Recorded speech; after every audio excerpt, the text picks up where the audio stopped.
Shalom, saudaraku yang dikasihi Tuhan Yesus Kristus. Dari kantor pusat IRMC, saya akan menyampaikan pembukaan rahasia firman Tuhan pada hari ini, Jumat 14 November 2025. Saya akan sampaikan satu tema, yaitu Great Tribulation akan terjadi serentak di seluruh penjuru bumi. Yang disebut Great Tribulation atau masa kesusahan besar itu merupakan satu masa yang terjadinya serentak di seluruh penjuru bumi. Jadi bukan merupakan peristiwa lokal atau peristiwa yang terjadi pada wilayah negara tertentu, tetapi merupakan peristiwa global dan terjadi secara serentak. Bahkan, saudaraku, serentaknya masa yang disebut Great Tribulation atau kesusahan besar itu serempak seluruh dunia. Tidak Indonesia masuk duluan, kemudian negara Malaysia nanti hari lain, kemudian India di hari lain lagi, kemudian Israel hari beda lagi, saudaraku. Great Tribulation ini akan terjadi serempak di dalam satu masa, di dalam satu ketika, bahkan tidak memandang dari Zaitun asli atau bangsa Israel ataupun Zaitun liar, bangsa non-Israel. Ketika Great Tribulation ini terjadi, maka bebarengan semua akan mengalami. Dan lama dari masa Great Tribulation ini, Alkitab mencatat berulang kali, harinya dicatat, kemudian bulannya dicatat, kemudian tahunnya juga dicatat lamanya. Kalau menurut hari, lama dari Great Tribulation itu adalah 1260 hari. Di dalam Wahyu pasal 12 ayat yang ke-6, kemudian Wahyu pasal 11 ayat 1 dan 2, kemudian dalam hitungan bulan maka disebut sebagai 42 bulan. Itu disebut dalam kitab Wahyu pasal 13 ayat yang ke-5. Kemudian di dalam hitungan tahun disebut dalam kitab Wahyu pasal 12 ayat yang ke-14 sebagai 3,5 masa.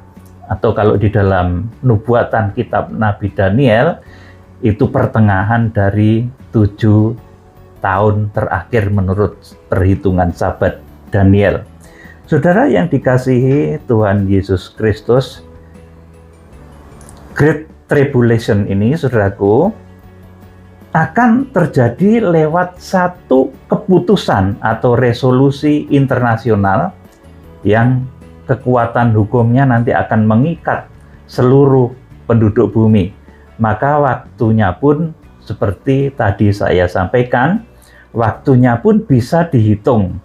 Ada hitungan harinya, ada hitungan bulannya, dan ada hitungan tahunnya. Saudaraku yang dikasihi Tuhan Yesus Kristus, Great Tribulation ini akan terjadi atas orang-orang yang tertinggal atau disebut sebagai pelataran bait suci. Jadi masa antikris, masa kesusahan besar itu terjadi melanda pelataran bait suci Allah. Terjadi atas orang-orang yang tertinggal. Tetapi orang-orang yang terukur sebagai bait suci Allah nanti akan terhindar dari masa antikris ini. Kita akan membaca Injil Matius pasal 24 ayat 15 sampai 21. Matius 24 ayat 15 sampai 21. Inilah masa yang disebut sebagai masa antikris, di mana hanya terjadi satu kali saja di sepanjang zaman, tidak berulang-ulang. Dibaca coba. Jadi, apabila kamu melihat pembinasa keji berdiri di tempat kudus, menurut firman yang disampaikan oleh Nabi Daniel, para pembaca hendaklah memperhatikannya. Nah, saudara, sebagai tanda dari dimulainya Great Tribulation ini adalah ketika pembinasa keji berdiri di tempat kudus, artinya antikris duduk di bait Allah. Ini adalah permulaan dari hari Great Tribulation ini dimulai. Dilanjut. Maka orang-orang yang di Yudea haruslah melarikan diri ke pegunungan. Terus, Orang yang sedang di peranginan di atas rumah, janganlah ia turun untuk mengambil barang-barang dari rumahnya. terus, Dan orang yang sedang di ladang, janganlah ia kembali untuk mengambil pakaiannya. terus 19, Celakalah ibu-ibu yang sedang hamil atau yang menyusukan bayi pada masa itu. terus, Berdoalah supaya waktu kamu melarikan diri itu, jangan jatuh pada musim dingin dan jangan pada hari Sabat. ya 21 perhatikan. Sebab pada masa itu akan terjadi siksaan yang dahsyat seperti yang belum pernah terjadi sejak awal dunia sampai sekarang dan yang tidak akan terjadi lagi. Amin. Saudaraku, di dalam Matius pasal 24 ayat 15 sampai 21 ini juga mengisahkan, menceritakan, menubuatkan apa yang akan dikerjakan oleh Tuhan untuk gerejanya di akhir zaman, di mana akan ada yang harpaso langsung dibawa kepada Allah dan ketahtanya. Kalau di dalam ayat-ayat ini digambarkan bahwa orang yang ada di atas peranginan nggak usah turun karena pada saat itu terjadi harpaso. Kemudian ada lagi satu metode yang dikerjakan oleh Tuhan, yaitu pengungsian. Saudaraku, itu ditulis di dalam kitab Wahyu pasal 12 ayat yang ke-5. Kalau di sini digambarkan sebagai orang-orang di Yudea haruslah melarikan diri ke pegunungan. Kemudian orang-orang yang tertinggal, ini di sini digambarkan sebagai celakalah ibu-ibu yang sedang hamil atau menyusukan bayi pada masa itu. Artinya jemaat-jemaat, orang-orang yang rohaninya tidak mencapai standar yang ditentukan oleh Tuhan, maka pada saat itu mereka akan tertinggal. Dan perhatikan ayat 21, saudaraku, sebab pada masa itu akan terjadi siksaan yang dahsyat seperti yang belum pernah terjadi sejak awal dunia sampai sekarang dan yang tidak akan terjadi lagi. Saudara, jadi masa Antikris Great Tribulation ini terjadi selama 42 bulan, selama 1260 hari, selama 3,5 masa. Berulang-ulang Alkitab mencatat, saudaraku, dan ini terjadi serempak. Tidak Antikris nanti terjadi duluan dari Indonesia, Antikris nanti terjadi duluan di Cina, baru kemudian Israel. Tidak seperti itu, saudaraku. Ini satu keputusan dunia yang nanti akan mengikat seluruh dunia di dalam satu aturan, di mana pada masa Antikris itu seluruh orang di penjuru bumi, baik besar, kecil, tua, muda, merdeka, hamba, nanti diharuskan memakai tanda karakma atau 666. Saudara, kita akan membaca juga di dalam Wahyu pasal 11 ayat 1 dan ayat yang kedua. Dibaca Michael, Wahyu 11 ayat 1 dan 2. Kemudian diberikanlah kepadaku sebatang buluh seperti tongkat pengukur rupanya dengan kata-kata yang berikut. Bangunlah dan ukurlah bait suci Allah dan mezbah dan mereka yang beribadah di dalamnya. Ayat 2. Tetapi kecualikan pelataran bait suci yang di sebelah luar, janganlah engkau mengukurnya, karena ia telah diberikan kepada bangsa-bangsa lain dan mereka akan menginjak-injak kota suci 42 bulan lamanya. Ya, 42 bulan juga ditulis dalam Wahyu pasal 11 ayat yang kedua. Kemudian pada saat Great Tribulation itu nanti akan ada hamba Tuhan yang diutus untuk menguatkan orang-orang tertinggal. Mereka disebut sebagai dua saksi, dan lama dari dua saksi ini bekerja adalah juga 1260 hari. Kalau saudara membaca di dalam kitab Wahyu pasal 11 ini pada ayat-ayat yang selanjutnya, saudaraku, jadi masa Antikris itu bersamaan seluruh penjuru bumi, merupakan satu keputusan global, saudaraku, yang disetujui oleh bangsa-bangsa di seluruh penjuru bumi dan diterapkan untuk seluruh penjuru bumi, tidak pandang itu dari bangsa Israel ataupun non-Israel, saudaraku. Karena sebelum itu sudah ada penyatuan antara Zaitun asli atau bangsa Israel dan Zaitun liar atau bangsa non-Israel di Wahyu pasal yang ke-7. Saudaraku, kita akan melihat juga sekarang di dalam Kitab Wahyu pasal 13 ayat yang kelima. Dan kepada binatang itu diberikan mulut yang penuh kesombongan dan hujat.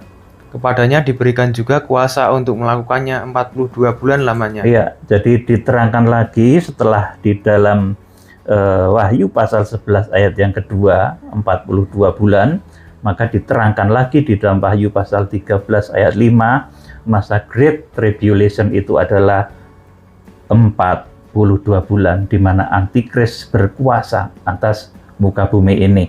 Saudaraku yang dikasihi Tuhan Yesus Kristus, pada saat itu orang-orang yang imannya memenuhi standar yang ditetapkan oleh Allah. Jadi pada saat masa Antikris itu terjadi, yang kejadiannya itu meliputi seluruh penjuru bumi, bukan di Indonesia saja, bukan di Cina saja, saudaraku, bukan di Israel saja, tetapi di seluruh penjuru bumi bersamaan. Ketika masa Antikris itu terjadi, pada saat itu orang-orang yang imannya memenuhi standar yang ditetapkan oleh Tuhan akan diselamatkan dari bahaya Antikris tersebut dengan 3 metode. Metode pertama, seperti sudah saya sampaikan, itu namanya harpazo, sesuai dengan tabernakel. Itu adalah orang-orang yang mencapai kriteria rohani ruang Maha Kudus. Kemudian metode kedua, itu diungsikan atau peugo, itu adalah orang-orang atau jemaat-jemaat, bahkan juga hamba-hamba Tuhan yang ketika masa Antikris ini terjadi, rohaninya mencapai kriteria rohani ruang kudus, mereka akan diungsikan ke satu tempat yang di dalam Alkitab disebut sebagai eremos atau padang belantara pengungsian selama 1260 hari. Kemudian metode ketiga, untuk orang yang pelataran atau kanak-kanak rohani, mereka akan tertinggal di masa Antikris dan bertemu dengan Antikris. Kemudian kalau menolak tanda 666, mereka akan tetap selamat, tetapi kalau menerima tanda 666, mereka pasti akan menjadi pengikut Antikris. Saudara yang dikasihi Tuhan Yesus Kristus, peristiwa metode penyelamatan yang dikerjakan Tuhan ini digambarkan sebagai satu peristiwa wanita yang berpakaian matahari, bulan, dan bintang yang melahirkan anak. Saudaraku, jadi ketika Tuhan menyelamatkan umatnya tersebut, menyelamatkan umatnya dari bahaya Antikris itu digambarkan oleh Tuhan, cara penyelamatan itu seperti seorang wanita berpakaian matahari, bulan, dan bintang yang melahirkan anak. Di Wahyu pasal 12 ayat 1 sampai 17. Wahyu pasal 12 ayat 1 dan 2 itu melahirkan anak. Yang ruang Maha Kudus, saudaraku, akan langsung harpazo, tetapi anak yang dilahirkan tidak cuma itu. Dia juga melahirkan anak-anak rohani yang kadar imannya itu tidak memenuhi standar dan terpaksa diizinkan diperangi oleh naga. Wahyu 12 ayat 17. Mereka adalah benih-benih dari perempuan itu yang tertinggal. Artinya anak-anak rohani yang tertinggal. Saudara, ini mengandung arti apa? Di dalam satu gereja, dalam satu penggembalaan, itu seorang gembala itu mendidik jemaat, dan hasilnya nanti tidak akan semua jemaat itu masuk ruang Maha Kudus, saudaraku. Tidak semua jemaat itu ruang kudus, dan tidak semua jemaat itu adalah pelataran. Tiga-tiganya ini, saudaraku, pasti dihasilkan oleh gereja akhir zaman. Jadi jangan menjadi eksklusif berkata jemaatku itu jemaat ruang Maha Kudus, saudaraku. Tidak bisa begitu, saudaraku. Gereja manapun di seluruh penjuru bumi ini, sebaik apapun, saudaraku, itu nanti akan menghasilkan 3 output ini. Baik orang yang harpazo, langsung dibawa kepada Allah dan ke tahtanya, yang diungsikan nih ruang kudus ke satu tempat yang namanya padang belantara pengungsian, dan yang lain tertinggal. Jadi gereja akhir zaman itu akan menghasilkan 3 output, 3 tingkatan jemaat di akhir zaman. Saudaraku, gereja manapun, gereja ABC, tidak perlu saya sebut nama organisasinya, nanti akan melahirkan output itu, saudaraku, jemaat-jemaat yang mencapai ruang Maha Kudus, ruang kudus, dan pelataran. Jadi tidak semua di dalam satu gereja itu nanti kemudian ketika harpazo itu terjadi, ketika masa antikris terjadi, semua di dalam gereja kemudian diangkat. Tidak seperti itu, saudaraku. Ada nanti yang diungsikan, ada nanti yang bahkan tertinggal. Karena kadar dari setiap jemaat di gereja saudara masing-masing itu beda, dan saudara tidak boleh memaksakan juga, oh kamu harus ruang Maha Kudus, harus ruang kudus, kamu di pelataran saja. Tidak bisa begitu. Kita sebagai gembala, kita itu membawa tubuh Kristus, kita itu membawa jemaat itu menjadi bait Allah. Baik nanti itu akan menjadi ruang Maha Kudus, ruang kudus, ataupun pelataran, itu kasih karunia masing-masing. Semua kita tampung, kita perbolehkan. Saudaraku yang dikasihi Tuhan, jadi peristiwa metode penyelamatan yang dikerjakan Tuhan ini digambarkan sebagai wanita yang berpakaian matahari, bulan, dan bintang yang melahirkan anak. Saudaraku, anaknya ada langsung dibawa kepada Allah dan ke tahtanya, tetapi ada juga yang tertinggal. Pahami rahasia Wahyu 12 ini. Maka Wahyu pasal 12 ini bukan person melahirkan person, tetapi ini adalah gereja akhir zaman yang melahirkan orang-orang sempurna, kemudian orang-orang yang diungsikan, dan orang-orang yang tertinggal. Seperti tabernakel juga begitu. Ruang Maha Kudus, ruang kudus, dan pelataran. Ini pengajaran dasar dari harpazo, saudaraku. Kita, saudaraku, akan membaca kitab Wahyu pasal 12 ayat 1 dan 2 dulu dibaca. Michael. Maka tampaklah suatu tanda besar di langit, seorang perempuan berselubungkan matahari dengan bulan di bawah kakinya dan sebuah mahkota dari 12 bintang di atas kepalanya. Iya, terus? Ia sedang mengandung dan dalam keluhan dan penderitaannya hendak melahirkan, ia berteriak kesakitan. Ya, saya terangkan di sini. Ini Simeon, saudaraku. Simeon itu perlambang. Nanti tidak menunjuk kepada satu orang darah Yehuda yang melahirkan satu orang, saudaraku. Tetapi ini menunjuk gereja akhir zaman, melambangkan gereja akhir zaman yang akan menghasilkan 3 output. Output pertama, ruang Maha Kudus. Output kedua, ruang kudus. Dan output ketiga adalah pelataran.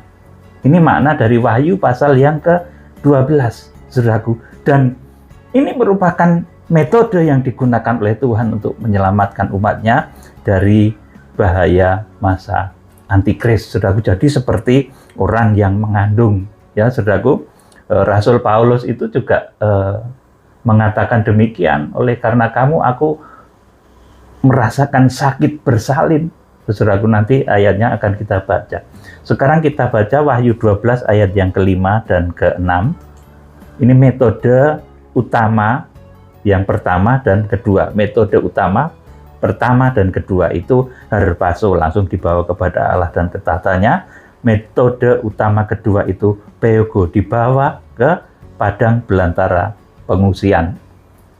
Dibaca Wahyu 12 ayat 5 dan 6. Maka ia melahirkan seorang anak laki-laki yang akan menggembalakan semua bangsa dengan gada besi.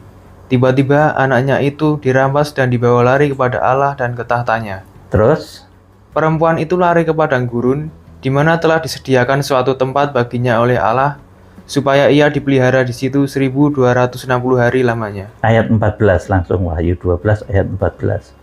Kepada perempuan itu diberikan kedua sayap dari burung nasar yang besar, supaya ia terbang ke tempatnya di padang gurun, di mana ia dipelihara jauh dari tempat ular itu selama 1 masa dan 2 masa dan setengah masa. Amin. Saudaraku, jadi Wahyu pasal 12 ini dari ayat pertama sampai 17 menggambarkan atau melukiskan ataupun memberikan keterangan kepada kita tentang 3 metode yang dikerjakan oleh Tuhan di akhir zaman. Ada orang yang harpazo, langsung dibawa kepada Allah dan ketatannya. Ada yang peugo, diungsikan ke satu tempat yang namanya padang belantara pengungsian, lamanya 1260 hari. Kemudian ada orang-orang yang tertinggal. Saudara yang dikasihi Tuhan Yesus Kristus, jadi proses penyelamatan jemaat dari masa antikris dan juga terjadinya masa antikris itu adalah, saya beritahu saudara ya, proses penyelamatan jemaat dari masa antikris dan juga terjadinya masa antikris itu adalah 9 bulan setelah pemeterian Israel. Wahyu pasal 7 ayat 1-4. Lalu kemudian saudara bertanya, Pak Pendeta, kapan pemeterian Israel, saudara?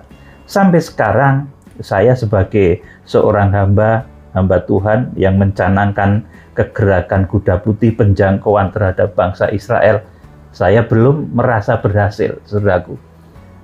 Nanti kalau bangsa Israel itu sudah bertobat, kemudian terjadi pemeterian secara nasional di sana, dan itu nanti tentunya akan kita lihat, saudaraku. Pejabat-pejabat tingginya, kemudian sampai dengan rakyat jelata, akan banyak yang menerima Tuhan Yesus Kristus, dan itu tidak bisa ditutup-tutupi. Dan ketika itu terjadi, saudaraku, 9 bulan kemudian terjadilah apa yang disebut sebagai harpazo. Terjadilah apa yang disebut sebagai pengungsian. Terjadilah apa yang disebut sebagai masa antikris. Jadi ini tanda yang bisa dipegang, saudaraku. Setelah Israel itu nanti dimeteraikan, Wahyu pasal 7 ayat 1-4, 144.000 suku keturunan Israel itu dimeteraikan, maka 9 bulan kemudian terjadilah harpazo ini, terjadilah pengungsian, terjadilah masa antikris. Saudara, jadi tanda yang bisa saudara pegang. Dan nanti ini merupakan pegangan bagi kita. Waktu mana masa antikris itu terjadi, waktu mana harpazo itu terjadi, waktu mana pengungsian itu terjadi. Terjadinya adalah 9 bulan setelah pemeteraian bangsa Israel. Dan sampai saat ini saya belum merasa berhasil di dalam misi pemeteraian bangsa Israel sampai memenuhi kuota 144.000 dari suku keturunan Israel dimeteraikan. Saya belum merasa berhasil, saudaraku, dan kita lihat secara real di lapangan pun belum ada tanda-tanda yang menunjukkan pemeteraian Israel ini berhasil.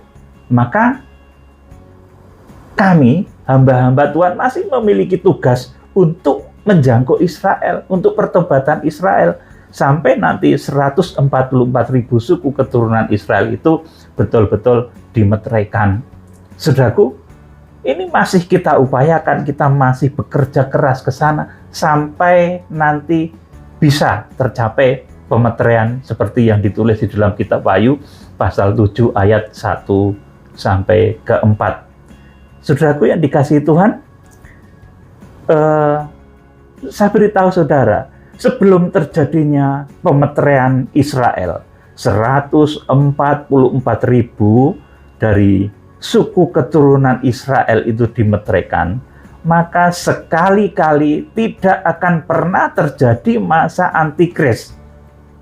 Sekali-kali tidak akan pernah terjadi harpazo. Sekali-kali tidak akan pernah terjadi pengungsian. Karena Israel itu nggak akan ditinggalkan oleh Tuhan. Saudaraku, sebab saudaraku, Israel itu pilihan dan di akhir zaman harus dijangkau kembali. Kalau di hujan awal, kegerakan hujan awal itu pekerjaan Roh Kudus menjangkau seluruh penjuru bumi. Tetapi dalam kegerakan hujan akhir itu akan ada arus balik, di mana Roh Kudus akan kembali menjangkau bangsa Israel.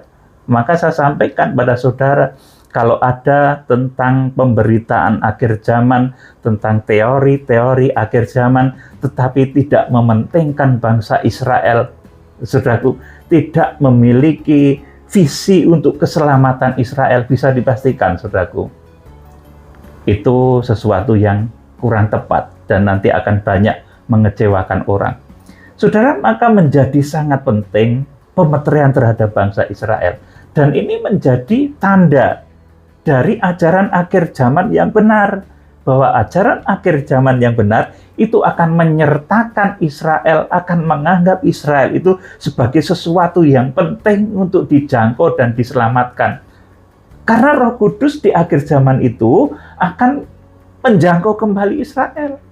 Kalau Roh Kudus pada kegerakan hujan awal itu membawa Injil ke seluruh penjuru bumi, tetapi Roh Kudus di akhir zaman akan membawa kembali api Injil itu kepada Israel.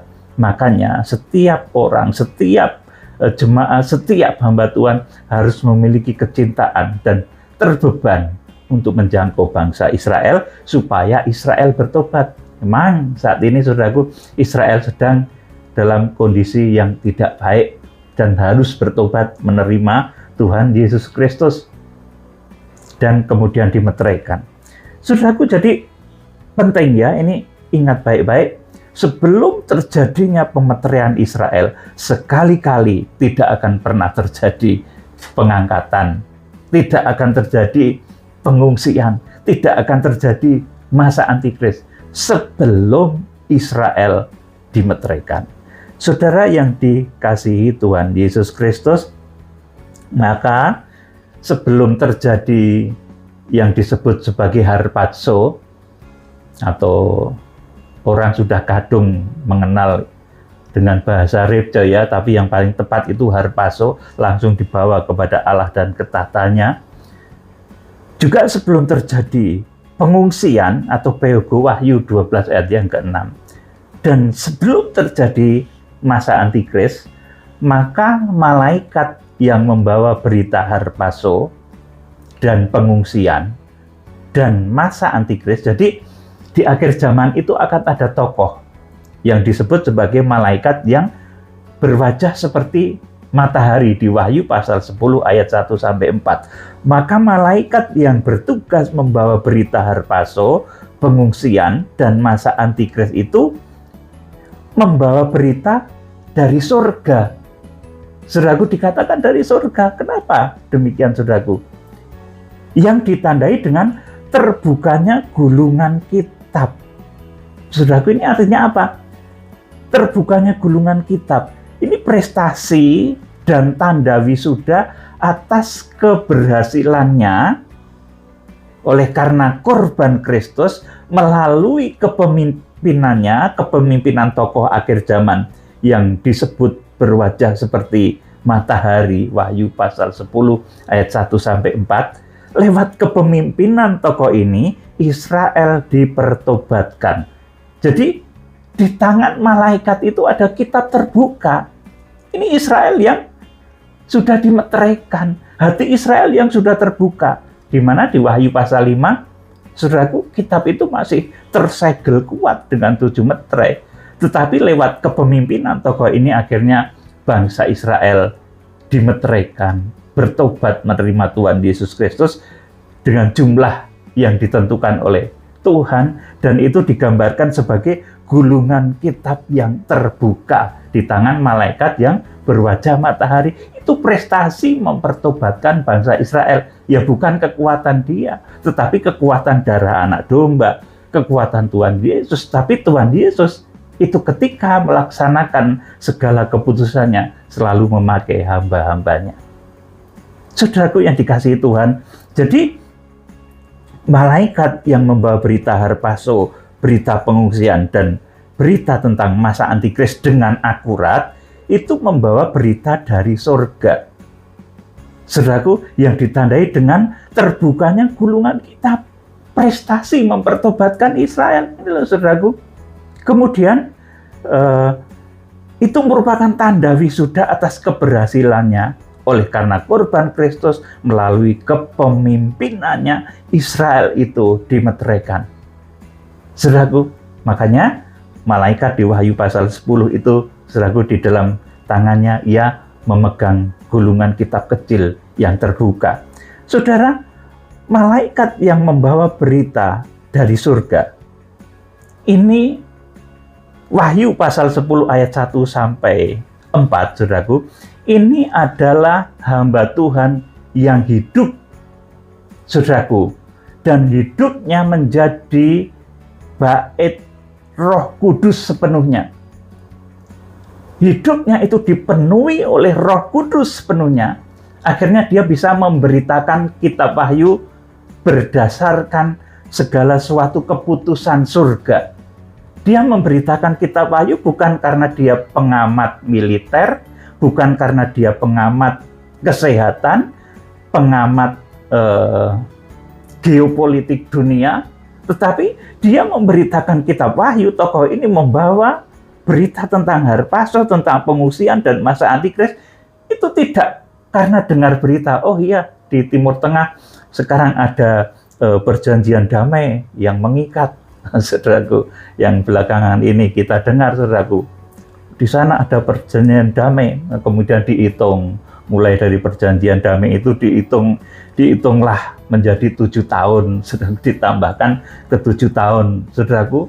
Mereka berharap itu nanti akan seperti apa yang ditulis Daniel, merupakan sahabat terakhir, saudaraku. Itu berita dari bumi kalau seperti itu, bukan berita dari surga. Nah, malaikat yang membawa berita Harpaso yang akurat, ini beritanya datang dari surga, hamba Tuhan yang hidupnya menjadi bait Roh Kudus sepenuhnya. Bukan berita dari arwah orang mati yang sudah beberapa tahun yang lalu meninggal, saudaraku. Mungkin itu tokoh rohani, saudaraku. Mungkin itu panutan dari gereja, orang-orang suci juga, saudaraku. Kemudian disebut arwahnya mengilhami. Saudara, saya tanya, kalau di dalam badanmu, saudara, di dalam pikiran dan hatimu dipenuhi oleh Roh Kudus, saudara senang. Tetapi ketika saudara, badanmu, hatimu, itu yang masuk roh lain, saudara senang tidak? Senang mana, saudaraku? Dimasuki Roh Kudus atau dimasuki arwah? Roh Kudus itu sudah di atas segalanya, saudaraku. Makanya penggembalaan itu adalah satu instruksi atau penggembalaan dari tabut perjanjian. Itu maksudnya demikian, yaitu hamba-hamba Tuhan yang di dalam hatinya itu bertahta Roh Kudus. Roh Kudus itu sudah melebihi arwah nenek moyang, saudaraku. Melebihi. Jadi kalau ada orang yang konon mendapat dimasuki oleh arwahnya nenek moyang kemudian bernubuat, saudaraku, kurang aktual, meleset akhirnya, saudaraku. Bahkan itu mendukakan Roh Kudus. Atau mengaku dimasuki oleh roh arwahnya para pendahulu, saudaraku.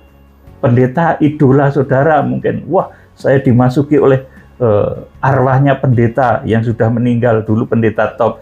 Saudara jangan membuat orang yang sudah meninggal ini menjadi malah menderita di sana.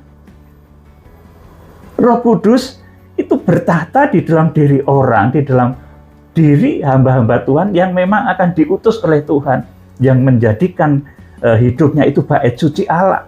Saudara, justru jangan sampai kemasukan arwah-arwah dari yang dikatakan sebagai arwahnya orang meninggal, saudaraku. Jangan.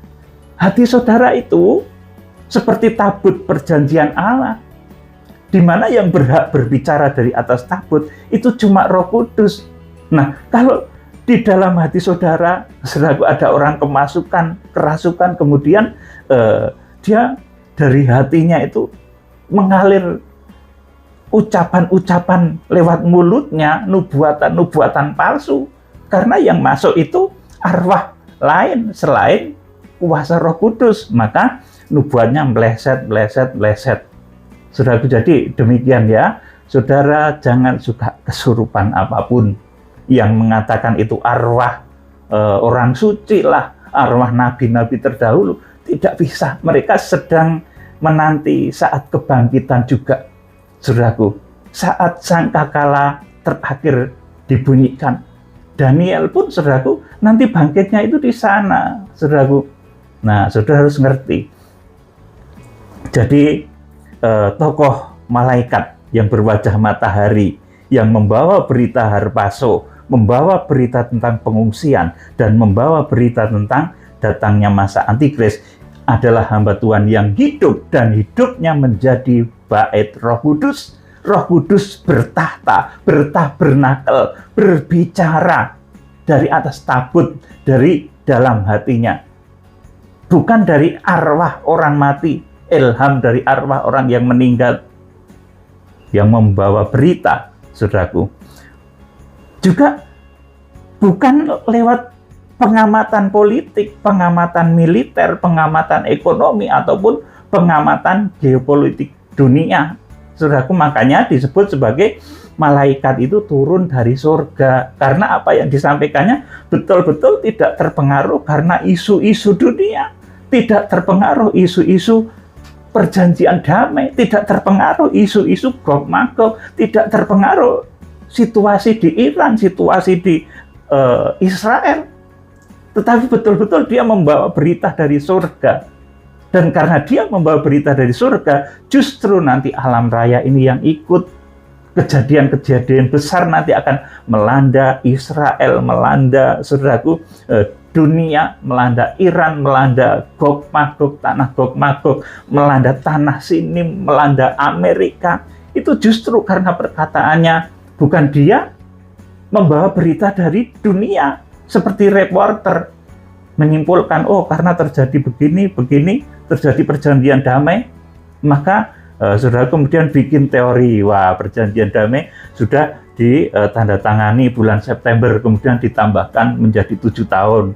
7 tahun lagi Tuhan Yesus datang, kemudian dihitung, sekarang kan tahun 2025, kemudian dihitung menjadi 2032, saudaraku. Nah, semacam itu, saudaraku, bukan berita dari surga, itu berita dari dunia ini. Tetapi malaikat yang menyampaikan berita harpaso itu membawa berita dari surga yang tidak terpengaruh oleh berbagai macam hal tadi yang saya sampaikan.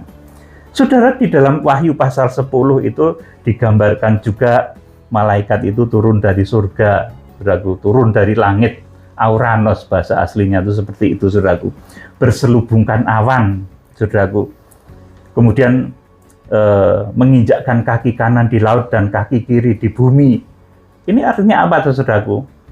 Ini secara mudah, secara paling mudah kita pahami bahwa hamba Tuhan tersebut yang menyampaikan berita harpaso itu pelayanannya itu mendunia, saudaraku. Jadi menjangkau seluruh penjuru dunia, maka dikatakan pelayanannya itu dia menginjakkan kaki kanan di laut dan kaki kiri di bumi, saudaraku. Artinya pelayanannya itu lintas benua, lintas pulau, lintas samudra, saudaraku.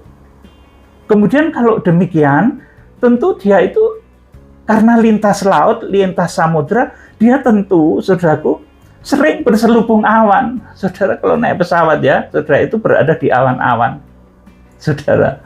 Nah, ini arti yang paling cetek ya, saudaraku. Sesungguhnya ada yang lebih dalam lagi, tetapi ini arti yang paling cetek dan paling mudah untuk dipahami, saudaraku yang dikasihi Tuhan. Jadi hamba Tuhan yang membawa berita harpaso itu adalah hamba Tuhan yang hidup, dan hidupnya sepenuhnya menjadi tahta Roh Kudus. Bukan tahta arwah orang mati, bukan tahta dari arwah-arwah atau roh-roh lain, tetapi hidupnya adalah tahta Roh Kudus. Saudaraku, kita akan baca Wahyu pasal 10 ayat 1 sampai 4. Dan aku melihat seorang malaikat lain yang turun dari surga, berselubungkan awan, dan pelangi ada di atas kepalanya, dan mukanya sama seperti matahari, dan kakinya bagaikan tiang api. Amin. Saudara, ini hamba Tuhan yang hidup, yang hidupnya dipenuhi Roh Kudus. Hatinya menjadi tahta dari Roh Kudus. Hatinya menjadi tabut perjanjian Allah, di mana Roh Allah bersuara bukan orang yang hatinya itu dimasuki arwah atau roh lain, saudaraku, kemudian bernubuat. Banyak loh, saudaraku, orang yang demikian mengaku karena dimasuki oleh arwahnya nabi, arwahnya orang suci terdahulu, kemudian bernubuat. Keliru, saudaraku. Karena, saudaraku, hamba Tuhan yang dipakai oleh Tuhan itu justru hatinya itu akan penuh dengan Roh Kudus yang berhak bertahta dan berbicara di atas tutupan grafirat di antara dua kerub. Itu cuma Roh Kudus, roh lain nggak boleh berbicara di sana, saudara. Jadi coba dibaca. Dalam tangannya ia memegang sebuah gulungan kitab kecil yang terbuka. Ia menginjakkan kaki kanannya di atas laut dan kaki kirinya di atas bumi. Amin. Ini prestasi dari tokoh yang disebut berwajah matahari. Prestasinya lewat kepemimpinannya Israel. Terbuka mata hatinya. Kitab itu terbuka. Gulungan kitab kecil itu terbuka. Semula di dalam Wahyu pasal 5, Israel itu masih tertutup. Tetapi lewat kepemimpinannya Israel itu akhirnya dimeteraikan. Ini prestasi. Maka sejak saat itu dia berani bersumpah, saudaraku, bahwa kalau Israel itu memang sudah benar-benar bertobat, masa kandungan gereja Tuhan itu dimulai dan 9 bulan lagi terjadi harpazo. Tapi sampai saat ini, saudaraku, saya sebagai seorang yang melaksanakan dari kegerakan ini, saya belum merasa berhasil, saudaraku. Di Israel masih banyak sekali yang harus kita kerjakan untuk pertobatan bangsa Israel, saudaraku. Untuk pemeteraian bangsa Israel, saya belum merasa berhasil. Jauh dari keberhasilan masih, saudaraku. Masih beberapa tahap lagi harus kita kerjakan untuk pemeteraian bangsa Israel ini. Saudara, tadi dibaca sampai ayat berapa? Apa sudah selesai tadi? Ya, ayat 3 ya, 3. Dan ia berseru dengan suara nyaring sama seperti singa yang mengaum. Dan sesudah ia berseru, ketujuh guru itu memperdengarkan suaranya. Terus? Dan sesudah ketujuh guru itu selesai berbicara, aku mau menuliskannya. Tetapi aku mendengar suatu suara dari surga berkata, meteraikanlah apa yang dikatakan oleh ketujuh guru itu dan janganlah engkau menuliskannya. Amin. Jadi ini mengenai pribadi tokoh yang membawa berita harpazo, membawa berita akhir zaman secara akurat. Itu apa? Yang pertama, dia turun dari surga. Artinya apa? Yang disampaikan itu sesuatu yang dari surga. Bukan terpengaruh berita politik, bukan terpengaruh geopolitik, bukan terpengaruh berita isu-isu kesehatan, saudaraku, tetapi betul-betul murni, lepas dari berbagai macam intervensi. Yang disampaikan betul-betul sesuatu yang dari surga. Bukan karena pengaruh dengar berita ini, dengar berita itu, bukan. Tapi betul-betul satu berita dari surga, maka kebenarannya akurat. Dan tandanya nanti lewat kepemimpinan tokoh ini Israel itu dipertobatkan. Israel dimeteraikan. Dan setelah itu, maka dia berani bersumpah, tidak ada penundaan lagi. Saudara yang dikasihi Tuhan, kemudian saya akan sampaikan pada saudara siapa dan apa yang dilahirkan oleh yang ditulis dalam kitab Wahyu pasal 12 ayat 1 sampai 6. Coba kita akan membaca Galatia pasal 4. Galatia pasal 4 ayat 16 sampai 19. Galatia 4 ayat 16 sampai 19. Apakah dengan mengatakan kebenaran kepadamu aku telah menjadi musuhmu? Terus Mereka dengan giat berusaha untuk menarik kamu, tetapi tidak dengan tulus hati. Karena mereka mau mengucilkan kamu, supaya kamu dengan giat mengikuti mereka. Terus Memang baik kalau orang dengan giat berusaha menarik orang lain dalam perkara-perkara yang baik. Asal pada setiap waktu dan bukan hanya bila aku ada di antaramu.